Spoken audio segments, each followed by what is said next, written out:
ഇന്നത്തെ വചനം വിശുദ്ധ യോഹന്നാൻ എഴുതിയ സുവിശേഷം 15-ാം അധ്യായം 5-ാം വാക്യം. ഞാൻ മുന്തിരിച്ചെടിയും നിങ്ങൾ ശാഖകളുമാണ്. ആര് എന്നിലും ഞാൻ അവനിലും വസിക്കുന്നുവോ അവൻ ഏറെ ഫലം പുറപ്പെടുവിക്കുന്നു. എന്നെ കൂടാതെ നിങ്ങൾക്ക് ഒന്നും ചെയ്യാൻ കഴിയുകയില്ല. കാരുണ്യവാനും സ്നേഹനിധിയുമായ നല്ല ദൈവമേ, അങ്ങേ തിരുസന്നിധിയിൽ ഞങ്ങളുടെ എല്ലാ പ്രാർത്ഥനകളെയും ചേർത്ത് വയ്ക്കുന്നു.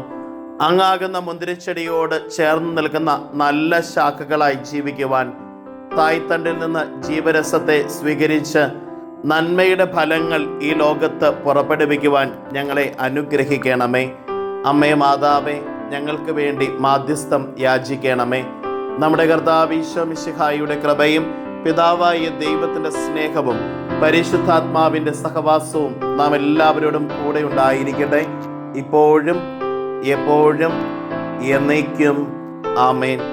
ഇന്നത്തെ നിയോഗം: നന്മയുടെ പ്രവർത്തികൾ ചെയ്യുവാനുള്ള കൃപയ്ക്ക് വേണ്ടി പ്രാർത്ഥിക്കുകയും പ്രവർത്തികൾ ചെയ്യുവാൻ പരിശ്രമിക്കുകയും ചെയ്യാം.